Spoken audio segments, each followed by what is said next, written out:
Not every beggar deserves your help by Taleshade Whisper. When I pulled the old beggar from the gutter, I didn't notice his mouth. I didn't even see that he had no shadow. But later, when I heard someone breathing under my bed, mouth wide open, wet and fast, I remembered him. And I knew I had made a mistake. I've seen many strange things growing up in the outskirts of ABA, but that night changed everything. I was walking home from work at around 9:30 p.m. It had rained earlier, one of those heavy rains that soaked the red soil until it smelled like wet iron. The streets were muddy, full of puddles, and the air was cold enough to make me hug myself as I walked. The street lights barely worked, and most houses had already turned off their generators. My phone battery was dead. My flashlight was weak. I just wanted to get home, eat Gary and groundnut, and sleep. Then I heard it. A groaning sound. Faint, but painful. Like someone trying to cry but choking on the sound. I stopped. It came again, oh-hun, oh-hun. I looked to my right and saw a gutter filled with rainwater, broken nylon bags, and soggy wrappers from meat pies. At first, I thought it was a goat or maybe a drunk man. But no. There was someone inside. A man. He was lying face down, half in the water, half out. His clothes clung to him like wet rags, and one of his shoes was missing. The other dangled off his foot. I should have walked away. I should have kept moving like the others do when they see mad people or beggars rolling on the street. But I didn't. Instead, I said, "Hello, sir. Are you okay?" He didn't answer. I moved closer, trying not to fall into the mud. "Sir, can you hear me?" He groaned again, a bit louder this time. So I bent down, grabbed his arm, and pulled. He was light. Too light. It was like pulling a bag of rice that had only air inside. He didn't help me. He didn't even look up. He just let me drag him up like a dead body.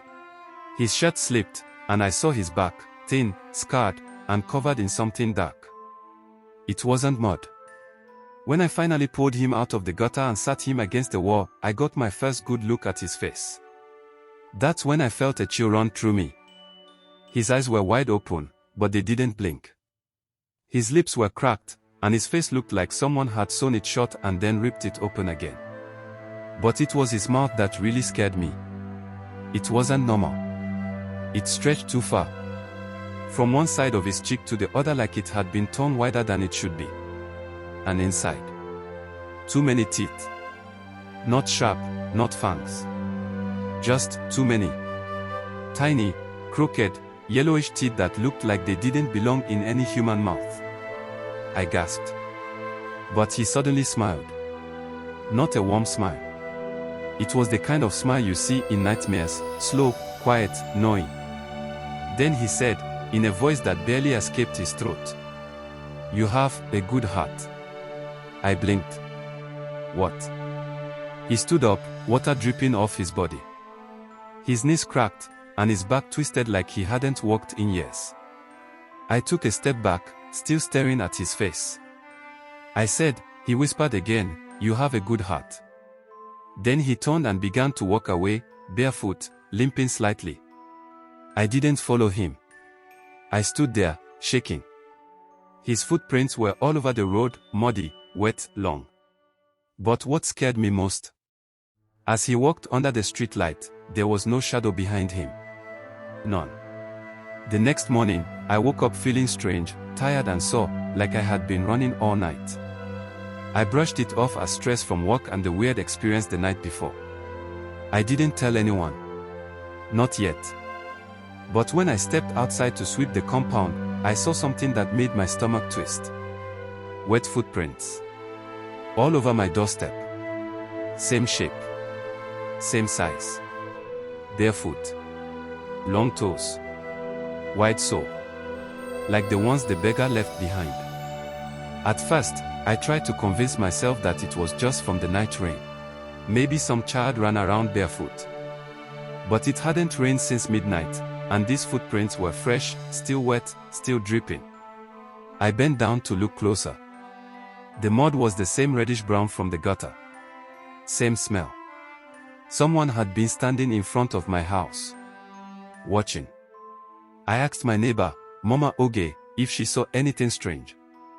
She was in her usual wrapper and headscarf, washing bitter leaf by her door. Mama Oge, I said, trying to keep my voice calm, did anyone come around my room last night? She paused and looked at me with tired eyes.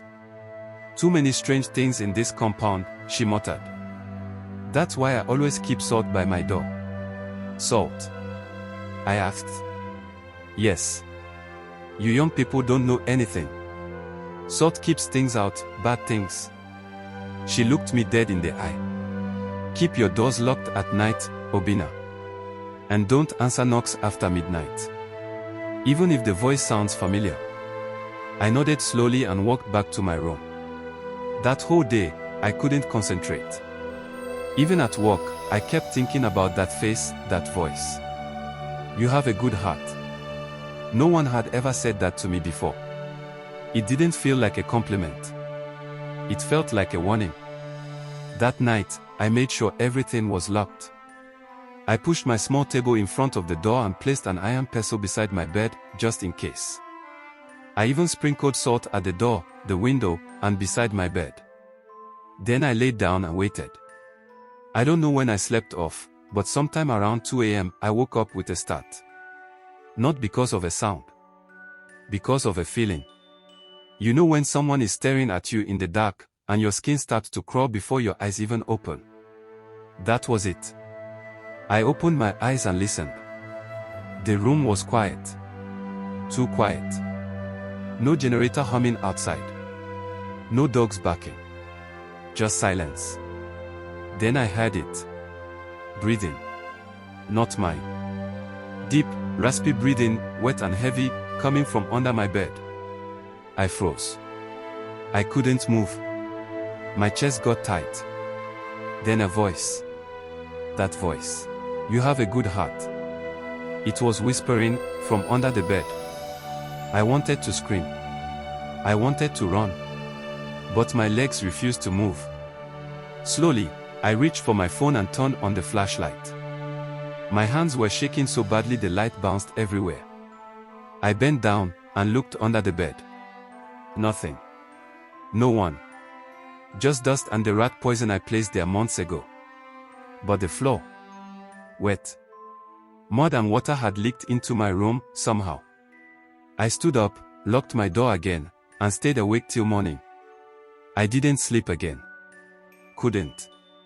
Because now, it wasn't just about helping a strange man from the gutter. Now, whatever I had helped had followed me home. I didn't go to work the next day. I called my boss and lied that I was sick. He grumbled but let it go. I couldn't tell him the truth, that a man with too many teeth whispered under my bed. Even I wouldn't believe me. I spent the day pacing. Watching my window. I didn't open my curtains once. I barely ate. My phone was in my hand constantly, but I didn't call anyone. Who would I call? The police? A pastor? No one would understand. I washed the floor with hot water and Dettol. I even used palm oil and salt, the way my grandmother used to clean the doorstep whenever she dreamt of death. The muddy footprints were gone, but something still felt wrong. My room felt heavy, like the air itself was hiding something. By 7 p.m., I was exhausted but too scared to sleep. I boiled yam and ate it dry, no oil, no pepper, nothing. Just something to fill my stomach. I waited for night. And night came. Fast. 2:11 a.m. I remember the time clearly. Because when I jolted up, my phone screen lit up as I grabbed it. Again, I had that feeling, like someone had crept into my room and was watching me. The room was cold. Too cold for a Nigerian night without a fan or AC. Then I heard the breathing again. But this time, it wasn't under the bed. It was beside me. Right next to my ear. Long, wet breath. I turned sharply, flashlight in hand. Nobody. But then, I heard the scratching. It started soft, like a mouse, then louder, like fingernails, scratching under the wooden bed frame. Then, a voice. But this time, it wasn't whispering. It was humming. A low, broken hum. Like someone trying to remember a lullaby they hadn't sung in 100 years. The sound shook something inside me. I got up. I didn't care anymore. I turned on the bulb and grabbed the pestle beside my bed. Who's there? Silence. Just the hum, fading. I crouched down and looked under the bed again. And then I saw it. A mouth. Not a person. Not a face. Just a mouth. Stretching from one side of the bed to the other. Lips cracked and pale. Teeth black and crooked. And it was smiling. Slowly, painfully. As if it was happy I finally noticed it. I scrambled back, nearly hitting my head on the wall. I screamed. Loud. Real loud. I didn't care who heard. By the time I turned the flashlight back on and looked again, it was gone. But the floor. Wet again. Salt scattered. Footprints leading to the door. My locked door. I ran outside to Mama Oge's room. I knocked like a madman. She opened with sleepy, confused eyes. Before she could ask, I pushed into her room and slammed the door behind me. What is it? Are you mad? She shouted. There's something in my room, I said, breathless. Mama, it's not human. She stared at me for a moment, then slowly went to her drawer and brought out a small black Bible and a small bag of salt. She didn't even ask questions. Just handed them to me and said, tomorrow, go and see Father Damien. And Obina, don't stay in that room tonight. I slept in her chair. But even with the Bible in my hand, I couldn't close my eyes. I knew something now. It wasn't just haunting me. It lived in my space now. It had found something it liked. The next morning, I didn't go back to my room. I left it the way it was, door locked, lights off, salt scattered, bed untouched. I went straight to the church, to see Father Damien. He was a tall, quiet man. The kind of priest that didn't talk much, but when he did, even the air listened. His chapel was almost empty when I got there. Just one woman crying softly near the altar. I waited till she left. Then I told him everything. I started from the gutter. The beggar. His mouth. The teeth. The footprints. The breathing. The thing under my bed. He didn't interrupt me once. He didn't laugh either. He just stared at the ground and listened. When I finished, he sighed and looked at me. Did this man ask for your help? He asked. I blinked. No. He didn't even speak until I helped him out. He nodded slowly. Then you made a mistake. I frowned. What? But I was just helping. He cut me off. Not everything that looks human is meant to be helped. His voice was calm. Too calm. You helped a spirit that had been lying low. Now it has seen your kindness and marked you. I felt the room spinning. So what do I do now? Please, Father. I haven't slept. I keep hearing it. He stood up, walked to the altar, and came back with a small glass bottle filled with thick oil. He handed it to me. This oil has been prayed over for nights. Rub it around your doors and windows. Put a cross on your forehead before you sleep. And Obina, his voice dropped, whatever happens tonight, do not open your door. My hands were shaking as I took it. Even if someone calls me. Especially then. That night, I returned to my room. It was still cold. Still wet. Still wrong. But I did everything he told me.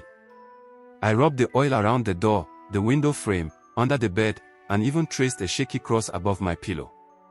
Then I sat on the bed. And I waited. I don't remember falling asleep. But I remember waking up.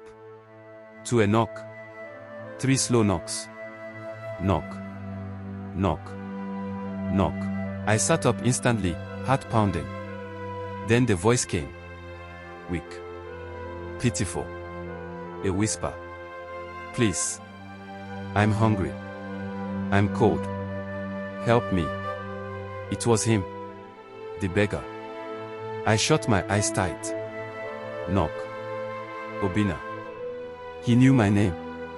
Obina, I'm just an old man. Please. I didn't speak. I clutched the bottle of oil in one hand, my Bible in the other. Then the voice changed. It became sharper. Softer. Female. Obina, it's me, your mother. I froze. My mother died 3 years ago. I'm cold, my son. Why would you leave me outside? Tears rolled down my face. My hands were shaking. Obina, you will let me in. I covered my ears. The knocks got faster. Knock, knock, knock, knock. Then silence. Pure silence. Until.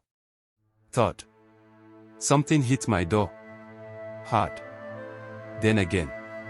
Thud. Then breathing. Right on the other side. It was slow, deep, right against the wood. I didn't sleep till sunrise. In the morning, the salt was gone. Melted. The oil on the door had dried, but black marks had formed in the shape of a wide, open mouth. I packed my things and left. I didn't tell my landlord. I didn't care. I went straight to the village. To my grandmother. My grandmother lived in Umuoma, a quiet village with dusty roads, tall palm trees, and the kind of silence that holds secrets. When I got there, she was sitting on her wooden stool, peeling garden eggs and humming a song I hadn't heard since I was a child. She looked at me once and frowned. "You've seen something," she said. I hadn't even spoken yet. "Come. Sit." I sat on the floor like I used to as a boy. I told her everything, every small detail, and watched her face grow stiff like stone. When I was done, she looked into the forest behind her hut and said nothing for a long time. Then she whispered a name. Yuzumeri. I swallowed hard. What does that mean? She didn't look at me when she answered. It means the mouth that drinks water. But he no longer drinks water. He drinks pity. He drinks kindness. And when he drinks enough, he starts to eat. She turned to me. Her voice dropped. You have helped a cursed soul. A greedy spirit who once mocked the gods. When he was alive, he begged from everyone, but never gave thanks. He offended an old woman who wasn't really a woman, and she cursed him. You will feed, but never be full. And your mouth will grow with every lie, every plea, every soul that pities you. I was shaking. But I didn't know. I just thought he was human. She nodded slowly. That is how they trick you. Yuzumeri is not always in the city. But when he is, he waits for the soft ones. The kind. The ones with good hearts. I looked down. My hands were sweating. What do I do now, Mama? She reached behind her and brought out a small cloth bag. Inside was a black stone, smooth and warm. This is Ogugu stone. It was used by seers and hunters to trap wandering spirits. Bury this in front of your house before the next full moon. If you wait too long, he will enter through your dreams. And if he enters your dreams, he becomes part of you. I nodded. Okay. Okay. I will. But then she looked at me, serious now. More serious than I'd ever seen her. And one more thing, Obina. From now on, no matter where you are, no matter what you see, never help another beggar. Ever again. I opened my mouth to ask why, but she cut me off. Because once Yuzumeri sees that you've helped again, he'll know you still have a good heart. She stood and began chanting softly under her breath. I didn't sleep that night.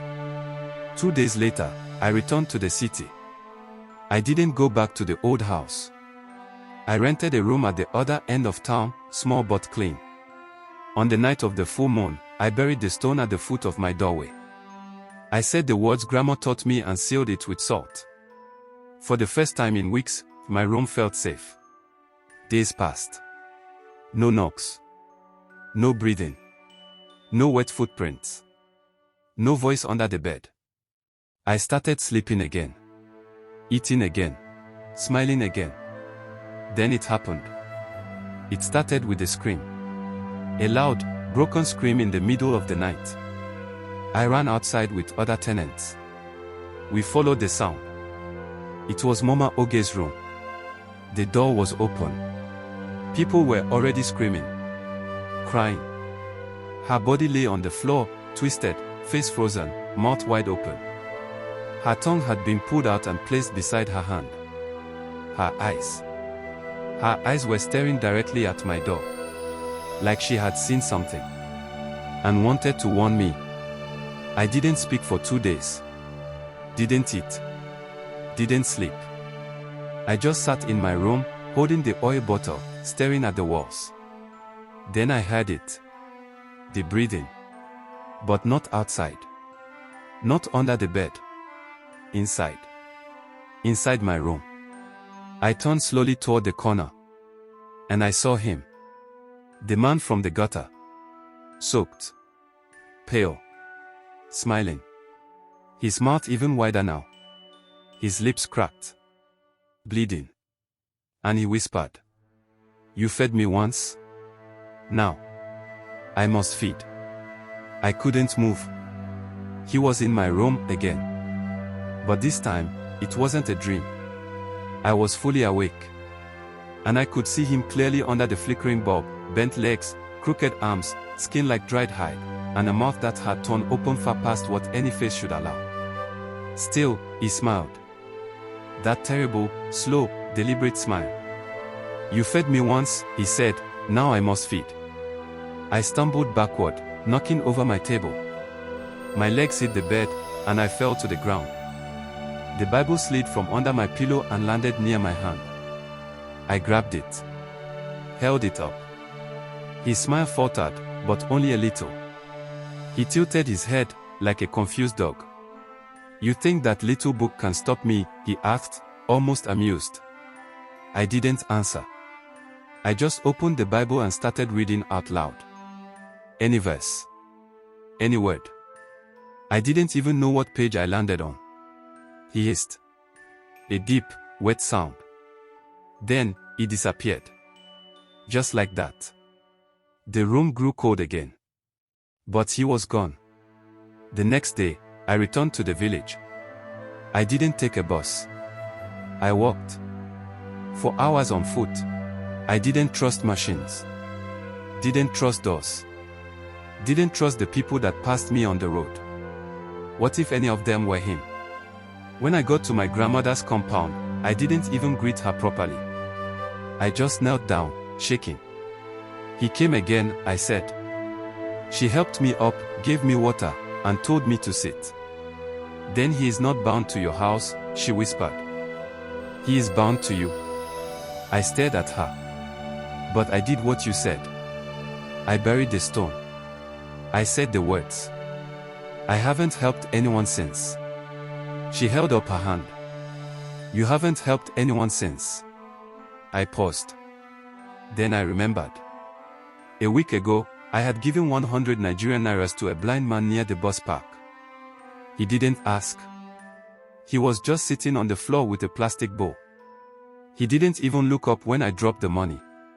But when I turned to leave, I remembered now. He had smiled. Too wide. Too many teeth. My chest felt heavy. My ears rang. I didn't know. I cried. I thought it was just a blind man. Grandma nodded sadly. He wasn't. Uzumeri can hide in many skins. His power is in his begging. He doesn't need your name. He just needs your help. And once you offer it again, you invite him back. I wanted to scream. I wanted to hit myself. I wanted to run away from my own skin. But then she touched my arm and said, there is one last thing. One last thing we can do. She stood up, went into her inner room, and brought out an old clay pot. It was covered in strange marks, burned in black charcoal lines.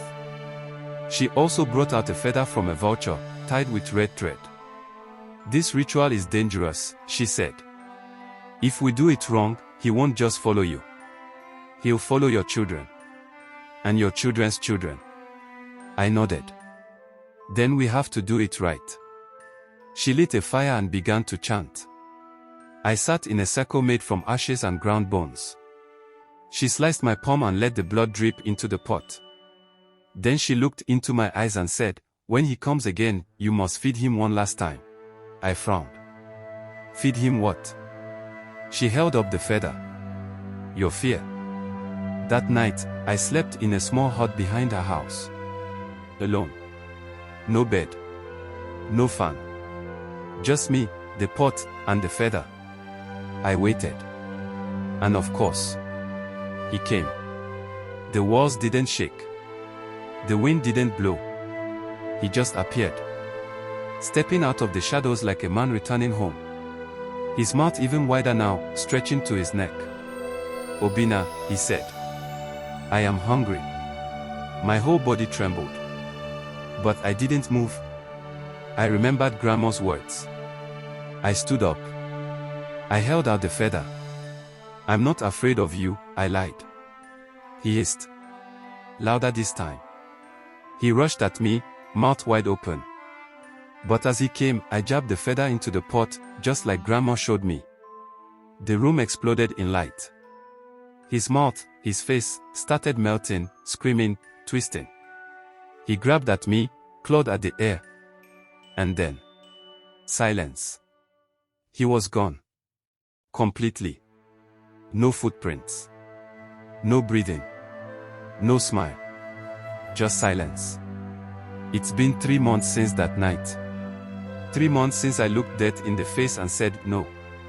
Since I stabbed that feather into a pot of ash and blood and watched the spirit melt into nothing. Since I stopped helping strangers. I moved out of the city. I found a quiet place in Enugu, far from the noise and rush. I changed my SIM card. I don't post online. I don't make many friends. The nightmare stopped. Mostly. Sometimes I still wake up sweating, convinced I heard breathing under the bed. But there's never anything there. Just silence. And that's enough for now.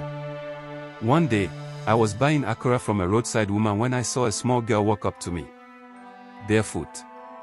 Dirty. She looked no older than 7. "Uncle, please. I haven't eaten all day," she said. Her eyes were wide. Her voice soft. My chest tightened. She looked so hungry. I reached into my pocket.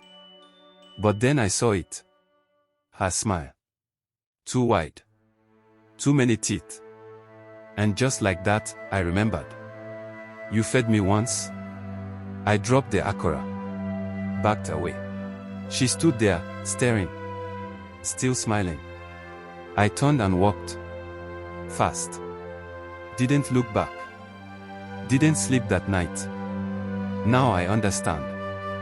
There are things in this world that wear hunger like a mask. They come in forms that touch your pity. They beg without asking. They watch your eyes. They wait for kindness like hunters wait for prey. I still believe in helping people. But not at night. Not alone. Not when I feel that cold air, that twist in my belly, that voice in my head saying, something is wrong. Because once you help one of them, once you open the door, they never really leave. So if you see someone by the road, lying in the gutter, covered in mud, with no shadow behind them, and a mouth that stretches just a bit too far, walk away. Don't speak. Don't stop. And never, never help them. Because now I know what most people don't. Not every beggar deserves your help.